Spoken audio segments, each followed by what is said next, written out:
Good evening and welcome to this first talk on the Tubulestart competition. I say first talk. I hope you've seen the introduction for it.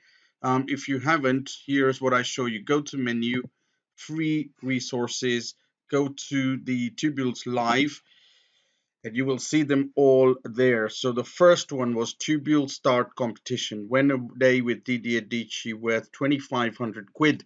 And that's where we showed you what the competition will entail and the rules of it.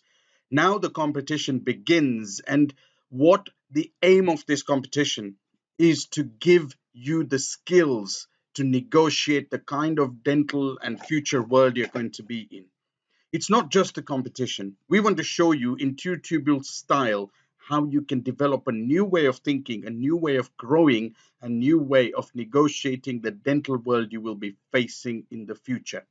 So once you've seen that part one, you're already here where it says Didier Dici, the Tubulestart competition to win a place, part two. And in part two today, we are going to introduce for you how the 5Ps came along, why the 5Ps are important.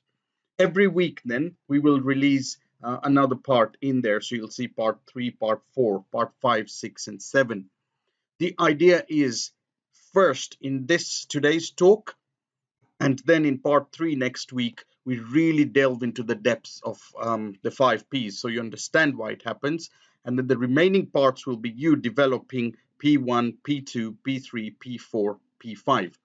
Normally with any competition, if you have to do a poster, if you have to do a presentation, if you have to do a journal, you will have to sit down and prepare things. You have to take time out of your daily schedule. Well, with this competition, you'll also take time out, but as you follow the videos, you can prepare your competition. That means you put in about an hour every week. And guess what? You will have your competition entry ready by the time you finish part 7. And if you need a bit more time to prepare it, that is fine as well. We will take your submissions up to the 3rd of September. I hope that is useful. Straight to the meat of this evening. I did a talk on the launch of the 5Ps and what the 5Ps actually mean. And therefore, today's talk is going to be about that. I've actually recorded that talk, which I did last week, just for you so that you can see what we're talking about. Now, we do have a WhatsApp group for Tubulestart and for students. So if you are wanting to join those WhatsApp groups, please go on the website here, click on the bottom right circle, and just put a message to our team, and somebody will give you the link. Tell them, I want the WhatsApp group for Tubulestart competition, I'm a young dentist, or I want the WhatsApp group for Tubulestart competition, I am a student. So we put you on the right group, because the Tubulestarters, the dentists within the first 5 years, will win a place with Dr. Didier Dici, and the students will be competing to win a place on a course with Dr. Mehul Patel. I hope that is useful. Here we go. For the competition, here's the talk. Thank you. Questions for everyone. 2 questions. Question 1, right? Raise your hand if you genuinely want to be limitless brilliant, limitlessly good at something you truly care and love doing. Okay, keep that hand up, right? Raise your hand if you genuinely feel like you should be rewarded, valued, and appreciated for what you do. Very good. Thank you very much. First time someone's done that all the time.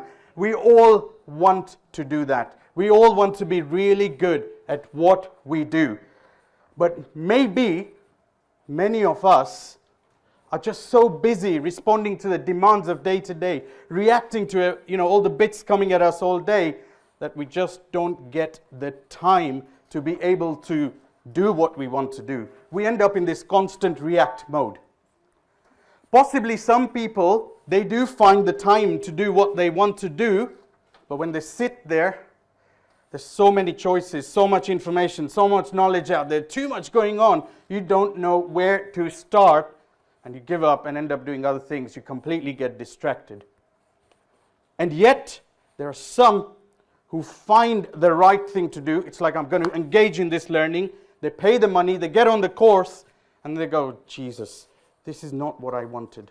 And now they wasted valuable time, valuable money, valuable energy doing this, and they've got to recover that time somewhere else, and before you know it, they're running in all directions, completely inundated. And perhaps there are some who do find the right learning, find the right time, get their skills, and they end up in their place of work and actually can't implement it. And when they implement it, they don't get the results or outcomes they want, and they get frustrated. And some people manage to get their skills, manage to do everything, manage to implement everything, get the results they want. You go, this is awesome. And then the person you've done it for goes, yeah, it's all right. And you feel completely devalued, unappreciated, disrespected about this. And you sit there and go, I give up. I wish there was just another way. And you kind of disengage. You move away from it. And maybe it's not you, but it's someone around you that you know who's in this state. Or maybe it's one of your team members in that state. The thing is, you or those people are not alone in getting outdated like this. The Gallup poll is showing 87% of the world's working population are either disengaged or actively disengaged. That's the state we're in. And I feel dentistry isn't far away from that. No one's ever done that sort of study or research. But think about the other side. Just think about the other side where you get up in the morning full of energy, full of zest, full of enthusiasm, vitality, knowing that you're going to have the time today to do something you truly care about. Just visualize yourself knowing exactly what information you're going to go and get. Just visualize yourself thinking, this is what I'm going to learn, and you select the right course, get the right learning. And just envisage yourself in that workplace, implementing it in the right way so that you are getting the results and outcomes that you want. And just close your eyes and think that when you get those results, the people you serve are so well impacted that they come along, shake your hand and say thank you. They actually feel really good about it, and you feel valued, appreciated, rewarded for what you do. Isn't that where we all want to get to? But there is a bridge to cross from there to there. And that's the bridge I've been looking at for quite a while in that area. And I call it the 5 P's of growth. As it was 4 P's, we've changed it to the 5 P's of growth, really. And my slides got stuck anyway. But I'll tell you something. How did I get to this? Where did I get to this 5 P growth story? And actually, some of you have heard bits of the story. I may say it again. It was, I think it was the summer of August 2018. And I was set in this room with 4 people, this basement little room in this newly refurbished London corporate building. And while they'd, refurbished the whole building, I think they'd forgotten to refurbish this little broom cupboard. Because all the paint was full of damp. You could smell the damp in that room. And these 2 guys sat opposite me were going through this paperwork. And all you could hear was the sound of those rustling of those papers, a little air vent that almost felt like it was a Boeing 747 landing. And in that, all I could hear was my heart beating. I was anxious. I was nervous. I was really in a state at that point. And I couldn't even look at them in the face. My gaze was almost locked at the painting behind them. This painting that was slightly wonky and completely fading away. Almost felt like my dreams, my hopes that were going. One of those guys, he was this short, stocky gentleman, right? He had a short beard. And generally the way he worked was short, to the point, full of purpose. If he had any questions, no long questions, straight to the point. If he had any point to make, 3 words, that's it. His emails were literally 1 sentence. And his handshake was literally like that. Sharp, short, strong handshake. And the other guy sat next to him, completely opposite. Tall, thin, lanky fellow who really had this high voice, soft-spoken, and he spoke in long sentences with convoluted words that I couldn't make sense of, and I had to keep consulting my mental dictionary to figure out what words he was using or what the hell his question was. And his handshake was pretty much like a slippery fish. Let's just call them Mr. Stocky and Mr. Slippery for confidential reasons. Anyway, Mr. Stocky looks up. He looks up and goes, his numbers don't add up.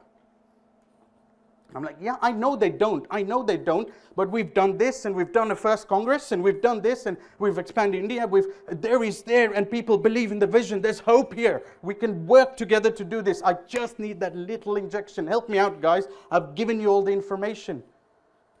And Mr. Slippery looks up. Yeah, but what do you think? Who's handling all this? How is this going on? What's the connection? It's a bit convoluted, like the CPA that I work with. I'm like, what is this question? And genuinely, it was a back and forth for about half an hour. And the conclusion from Mr. Stocky was, this doesn't add up. We'll see what to do. This meeting ended. We walked out. And I didn't know what was going to happen. And a few days later, I was flying back to Kenya to pick my son, who was 8 months old at that point, and my wife. They'd gone to visit the family. And I was flying via Dubai, and I had an 8-hour stopover in Dubai. Has anyone ever been to Dubai and seen how big that airport is? I was lost at that point. Staring at these planes, I reminded myself of 20 years ago when I came to the UK from Kenya. So I grew up in Kenya, and when I grew up in this fairly close-knit community where people conformed. Everyone followed the same path. This is how we do it. This is tradition. And it was so close-knit, I think everyone knew what everyone else was doing. So you kind of tried to fit in. And in this close-knit community, they had this version of success, right? Big house, big car, he's got big business, this person's successful, all of this. But my education was that success. If you didn't achieve your grades, no matter what your talent, you were not a successful person. So in essence, I had to achieve my success by studying and trying to get those grades. If it meant I didn't understand the learning, I would cram my way away so that just reproduce what I just tried to put in my head. And after the exams, forget about it. That was the success ladder I had to work through, or I knew about. And, you know, growing up alongside me was my sister. And I've said about many times, my sister was born with muscular dystrophy. She couldn't walk. She was in a wheelchair. For someone like that, conformity was not easy. And growing in that society, it was about discrimination, not getting the opportunities, having to fight for these opportunities. But she literally drew inspiration from what I did. So I had to keep succeeding, because when I achieved the next step, she thought, okay, I've got to do it to keep up with this guy. And that's what drove her through all that discrimination. And then we had my dad, right? My dad is the eternal entrepreneur. I think he started more businesses than most of us have ever thought about, gained all his money, lost all his money. And my mum trying to keep us all chaotic people together, working hard, this calm face, all of that around. And when I actually finished my A-levels, I was flying to the UK to study dentistry because I was meant to be the guy who was going to succeed in dentistry and become this successful person. I was walking with the burden of success on my shoulders.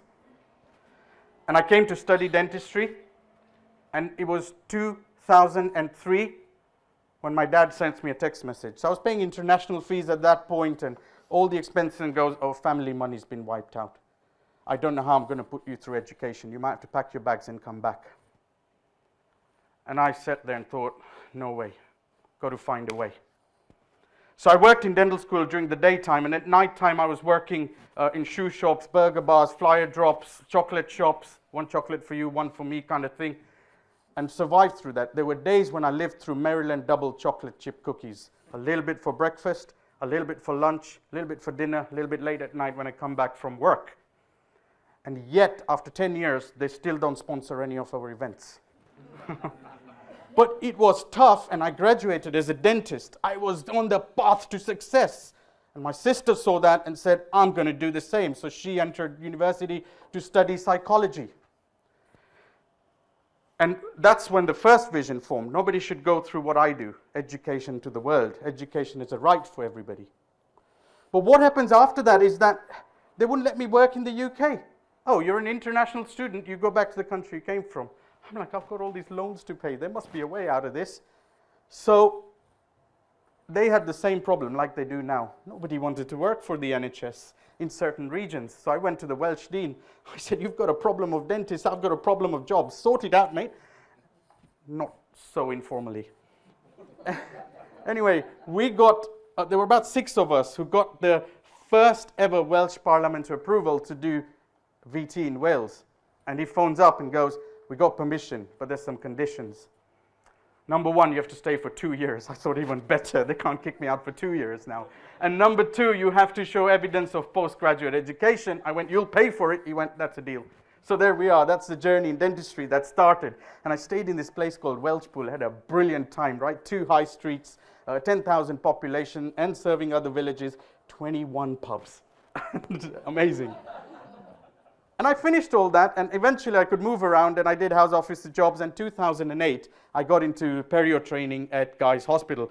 And as most of you may know, at that point, Guy's Hospital had some of the top global educators in perio, and a really good institution. Getting into specialist training wasn't the easiest job, all of that stuff. But within the first year of entering perio training, I lost all inspiration. I literally thought, I'm going to give up dentistry. Now, when I was living in Welshpool, I had nothing else to do. And I always enjoyed technical stuff and IT stuff. So I had been, in the evenings, I was doing courses on HTML and JavaScript programming and all of that. And I go into specialist training. Obviously, my sister was still being driven by this.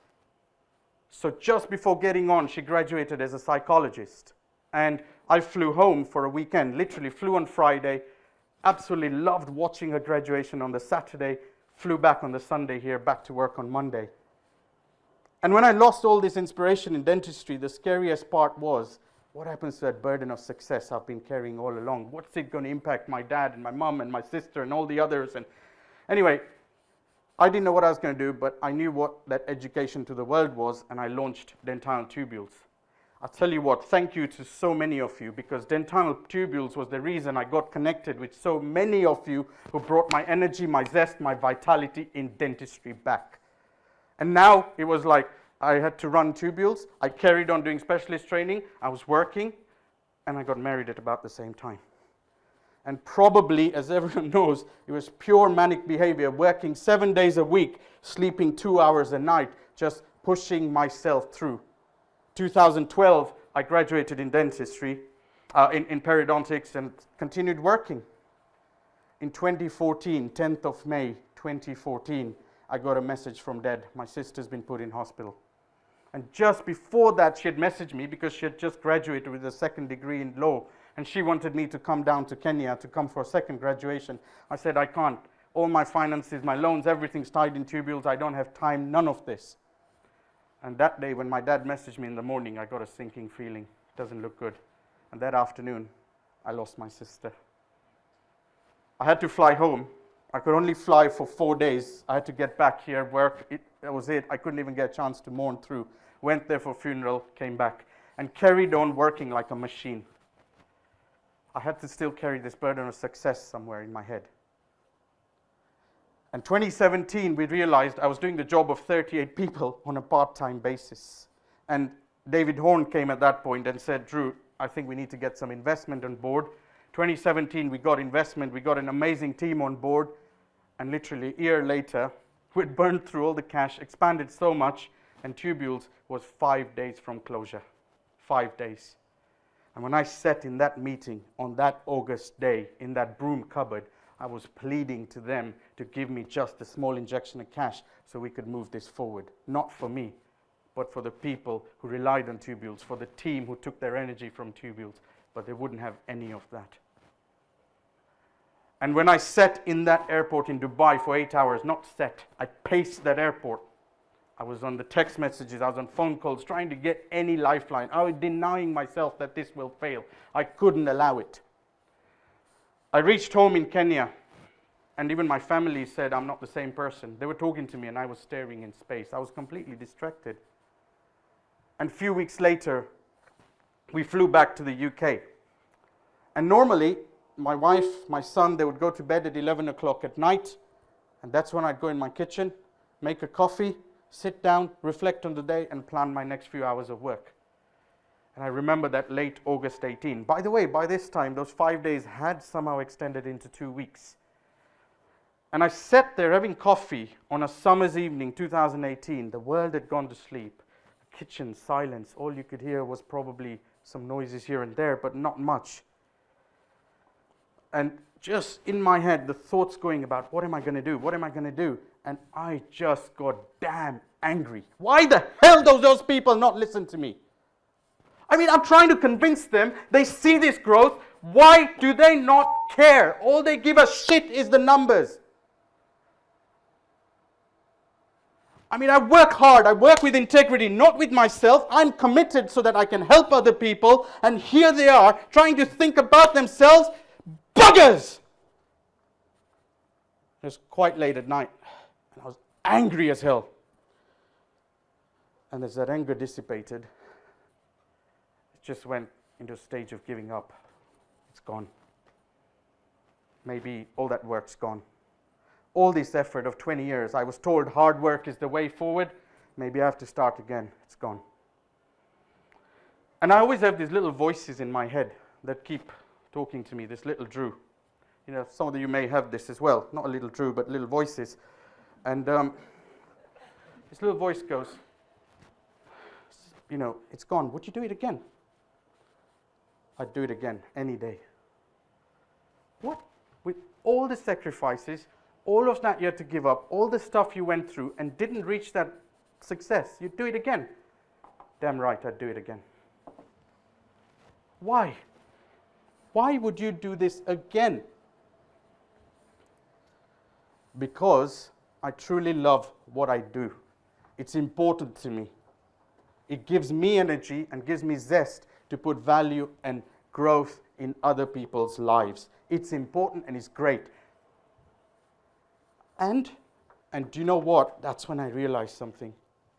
They can take tubules away from me, but they can't take me away from me. They can't take away what I stand for. They can't take away the person I am, and they can't take away the growth journey I've been on. And this real tube light came, or bulb light, or whatever came at that point, in the sense that actually I'd grown up with this version of success being this eureka moment, this amazing point, right? But actually, for the last 10, 15 years, I had been thriving. Sometimes I win, sometimes I lose, but every day I was doing something that gave me that inspiration, that energy. And each moment gave me a chance to say, what do I do next? What do I do next? What do I do next? And I was growing. Isn't that the success? Success isn't this eureka endpoint. That's when I suddenly realized that one of the things I'd been working along and doing stuff was almost like these 5 P's of growth. Now the thing is, to understand this, what is the 5 P's of growth? I'm going to take you through 2 points. There's almost like this way we think called the linear mode of thinking. And the linear mode is 5 steps. The problem, the question, the challenge is presented to you.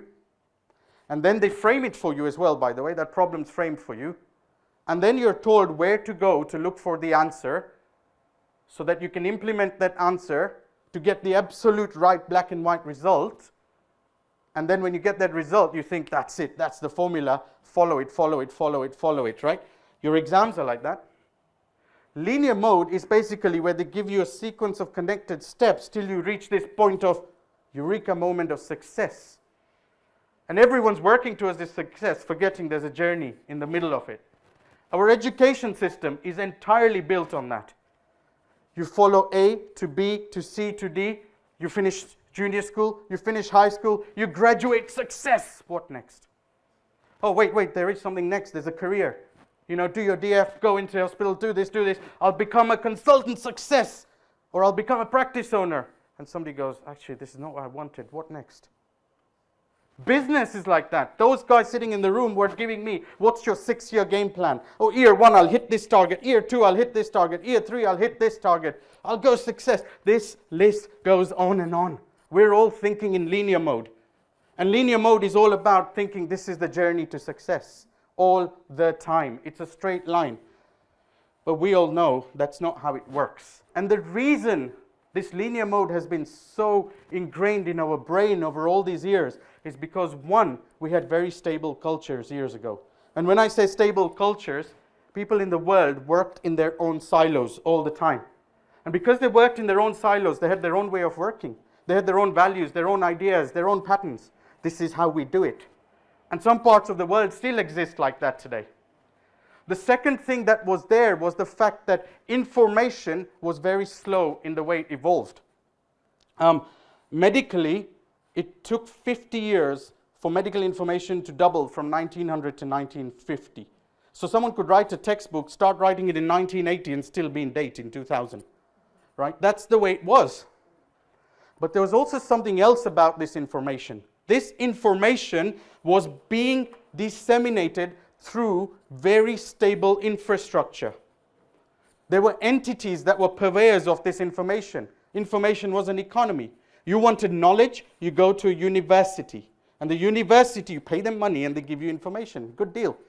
Information about movies was media companies. Media companies would say, we know how to make movies, come to us. I mean, there's so many examples of that. Because the infrastructure, they had the infrastructure and the knowledge. And because people worked in regular silos, and because people connected so well, everyone had that same version of success. And so the results, everyone shared the same outcome, so you could stably implement it and get black and white in the wrong or right.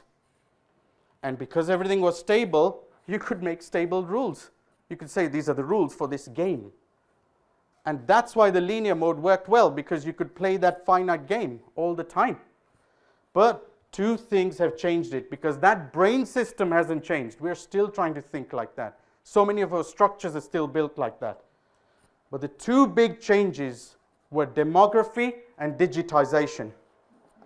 Demography, the human population in the last 30 to 40 years has just doubled. Human wealth has doubled. And as a result, although there is poverty, overall the wealth has gone up quite a lot. And as a result, what we are finding is that people are moving around the world a lot more. And as a result, cultures, people, ideas, thoughts, all stuff is coming together, which we have never seen at a scale we are seeing now. And digitization, I mean, I don't have to talk about that. Most of you know that you can capture, process, share, do everything with data so well now, right? I mean, before, in the stable cultures, I take photos on my slideshow, and I take my slides to the processor, who takes 2 weeks to send them across. I have to wait for those 2 weeks. Then I give them to you, and you go, where did you go for holiday? Next year I'll book it. That sort of stuff. Very slow evolving. Now, I take a photo on my phone, share it with you in WhatsApp. You can reminisce in 5 seconds, mate. Right? That's the evolving change. But that change wasn't there at that time. Now we have these two big changes that have completely changed stable cultures into complex cultures. And what I mean by complex cultures is people will come together and you have no idea what's going to come out of it. It's unpredictable. You don't know if they'll come up with new ideas. You don't know if their ideas will clash and they'll come up with conflict. You don't know if they'll come up with something unpredictable. The true human nature is picking up, which is why we're seeing so many divisions, confusions in the world. And by the way, not just the world, we are seeing divisions in dentistry as well. Associates arguing with principals, bigger level arguments, all sorts going on because of this complexity. The information that was stable is becoming so highly evolving that something like R. Buckminster Fuller says, information's doubling at every 12 hours. Basically, what was knowledge yesterday is toilet paper today. And what's knowledge today is going to be history tomorrow. That's the level. But there's another big change here, and that's the change of architecture. And I call it architecture because the underlying structures that built those infrastructures who are the purveyors of information, it's changed. The web has allowed all of us to become educators. We can put our courses online. We can even run courses. Before, if you had to run an event like this, I'd have to put a flyer out in the media. I'd have to push people. I'd have to hire photographers. Now, I put it out. I send a few of you WhatsApp messages. 30 seconds, we're good to go. Right? That's the speed at which things are going. But because of that complexity, individualism has increased. There are more people with more of their own ideas. And therefore, when you get the results that you want, what tends to happen? This is gone somewhere. Take this out. Ideas have increased in the sense that when you get a result, you think it's a super result. I love this result. But actually, the person sitting there puts their own meaning to it and goes, no, I'm not happy with that, because they have their own priorities. Everybody is building their vested interest into a result. How do you make rules on that? You can't make stable rules on all of that. So what's happened as a result is two things. One, systemization, to make rules that make everyone happy, which is complex bureaucracy. CQC, anyone? This is the challenge we face. And if those things become too complex or too repeatable, automation. AI, anyone? This is the world we are progressing in. And if you use the linear mode of operation in that, we are going to continue to face chaos. It's basically complex cultures, C, highly evolving information with an H, this infrastructure and architecture change with an A, obscurity in the way people want results, and this substitution. Pretty much CHAOS, chaos. We are approaching our whatever we do on a day-to-day basis now in a very chaotic situation. And that's what we've got to think about. And if you think in the linear mode, you still are trying to get a problem presented to you. You end up getting so many things coming at you. This is why you end up in this react mode. If you start thinking about highly evolving information, if you haven't framed your problem properly, what happens is that every little piece of information suddenly is looking important. You become distracted. If you don't understand how you learn, how you grow, how you progress, all this architecture causes the challenges. Because you're being directed to an answer you might not get, eventually you're inundated. And when you get those results, because we still think results should be black and white, all that happens there is you get the results, somebody else is not happy with it, somebody else thinks it should be slightly different, and everyone gets frustrated. That frustrate mode happens.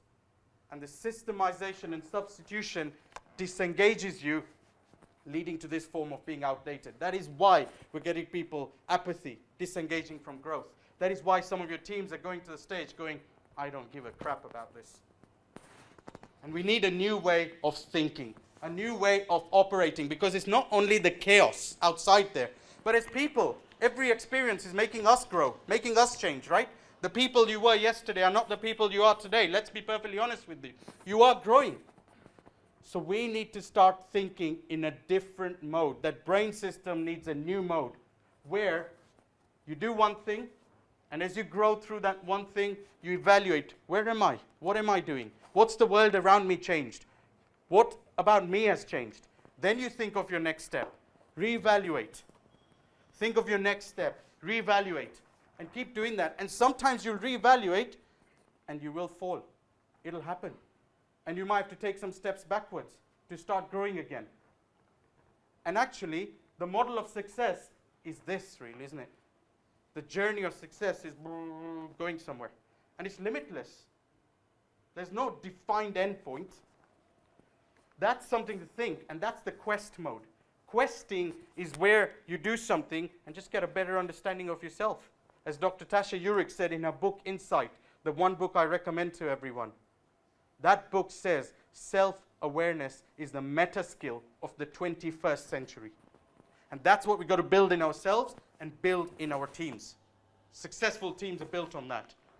Because the quest mode is not defined by this endpoint of success, this eureka moment. And basically it's about finding a connection, something that makes you thrive day to day, and revealing that and growing through that. The quest mode is not a long-term career business education plan. It's a step-by-step growth. Because the principles of the quest mode are that life is organic. You're never going to be able to make a plan. COVID, anyone? Yeah? And the best growth happens at the border of safety and challenge. What we're saying is it grows, you push your comfort zone just a bit more. Mihai Csikszentmihalyi, so good, he named himself twice, has spoken about this in his book Flow. Because if you push yourself just beyond that stretch goal, you're easily going to get into flow. And that growth then amplifies. That's the nature of the beast. And growth is about something you connect with. If you don't enjoy it, you don't care, you're not going to do it. You're not going to invest in your learning, are you? Growth is a step-by-step process, and it's not about proving yourself. The linear mode of success was all about proving yourself. Look at how awesome I am. Growth is about improving yourself, because improvement has no end to it. And you improve in different areas. And it enables you to thrive in the long term. And as I went back on my journey, I was doing these steps all the way, and there were 5 things I realized I was doing. The thing I kept looking at after every outcome was, what's the underlying problem here? And then building it into a question to frame it correctly. so that you could hone down to understand the nature of that problem or that challenge or that opportunity. And then I never went to one source to find the definitive answer. I ended up reading a lot of things. I ended up looking at lots of books and making underlying deeper understanding, which is where all this came from. And then trying to implement that. And when I implemented it, you look at the context, look at the environment you're in, and implement it that way. Adapt it, innovate. And then when you finish, you rethink, has this worked, has this not? And redevelop, step by step by step.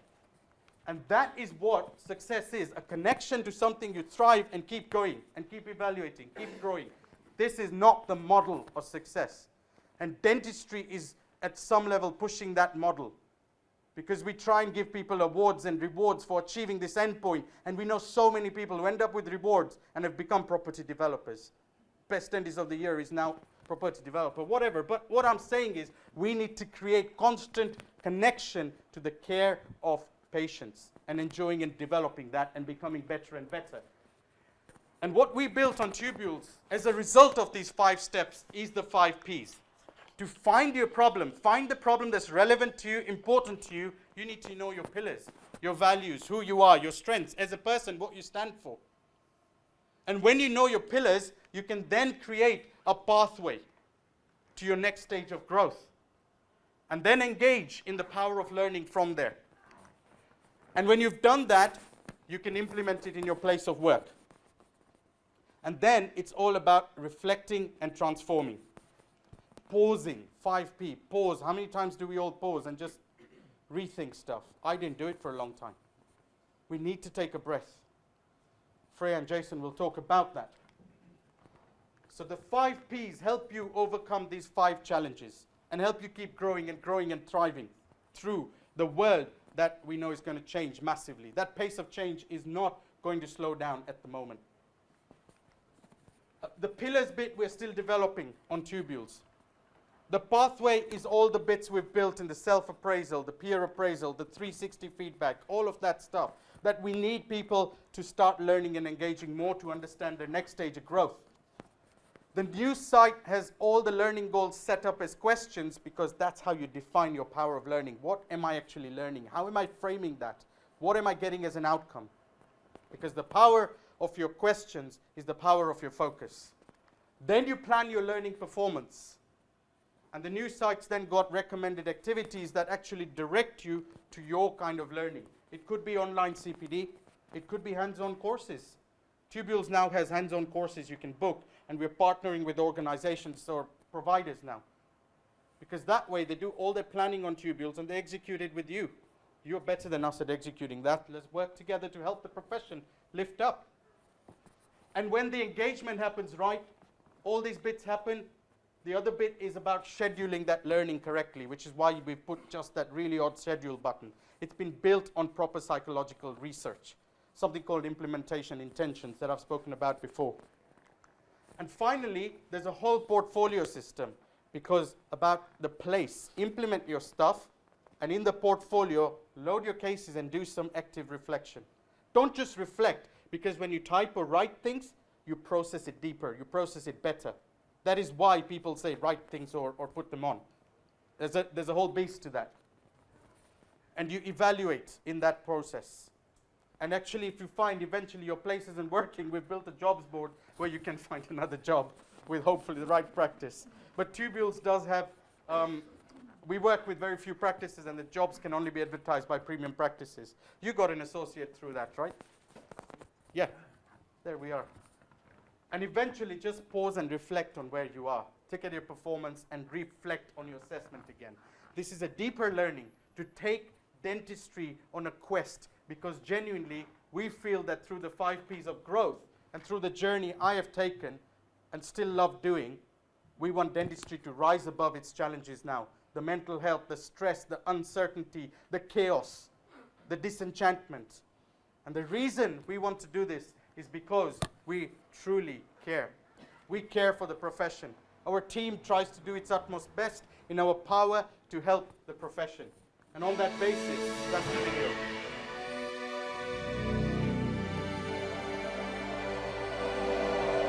Do you find working within dentistry can be overwhelming? challenging, and often draining. Do you feel lost and unsure where to go? Yet, you want to achieve your best and do your best. What would finding your world of dentistry make you feel? What would feeling fulfilled and inspired every day give you? What would the experience being rewarded and appreciated for what you do make you feel? What would working with a team that is inspired, together, and consistent give you? What would that step-by-step growth to limitless brilliance, day by day, in every way, no matter who you are or what you do, make you achieve? Because that is what we want, to help you find your growth. Because your brilliance is limitless. We want to do this because we care. We want to connect you to the right people who share the same hunger, the same pillars,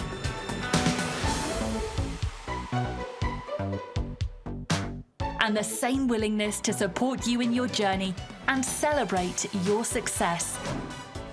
We want to help you define a pathway for your next stage of limitless brilliance.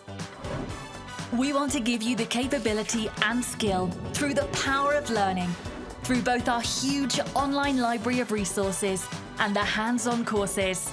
We want to give you the ability to find the right place to truly unleash your potential and express your excellence. We want you to pause, reflect, and transform because we care. We want your business and team to grow. We want you to retain your teams for the long term. We want every member of your team to achieve their limitless brilliance. We want your team to contribute to the success of your practice and business because we care. We want to do this for dentistry every day, day after day, making sacrifices for the growth of the profession because we care. We want to provide support to the Tubules Foundation to build schools worldwide for the greater good of humanity because we care. Whatever we do, your growth, your team's growth, the well-being of the profession and the greater good is at the heart of what we do. It's not about us.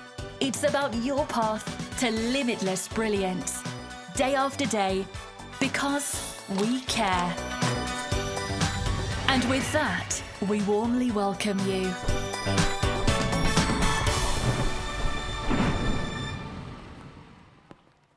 Thank you.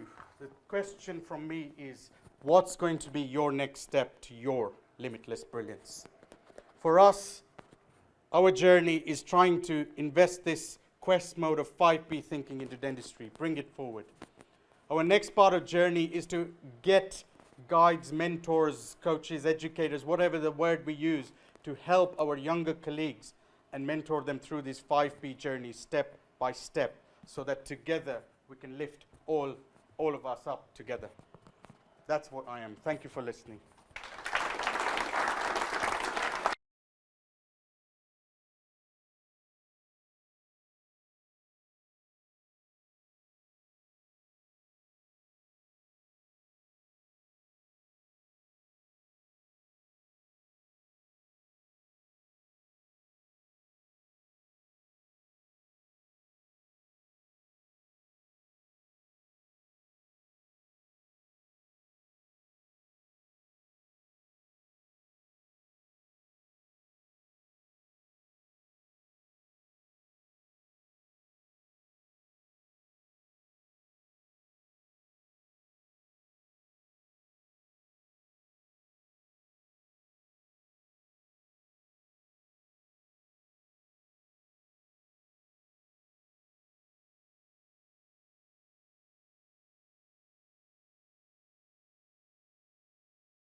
Welcome back now.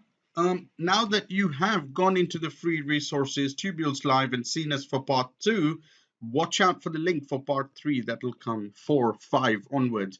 We will be releasing these links week by week and sharing them on the WhatsApp groups. I'm genuinely hoping you will take this on because this is one of the best prizes any organization has given ever. I will see you next week for part three. But just mull in your head. Think about the 5 Ps. Think about the challenges you go to. How often do you react? How often do you distract? How often do you end up in a position where you're inundated because you don't know which courses to go on? How often do you feel frustrated because things don't work out? And obviously, you don't want to be outdated. You do not want those 5 challenges to hit you like they've hit many dentists through the years. Get ready for the 5 Ps to give you a skill set you've never had before. It's like going to the gym and lifting some weights. You do it there, and the results come after. This time, you're getting a prize for doing the hard work. Make sure you join us and you keep going. My name is Drew Shah. Have a great week. See you next week.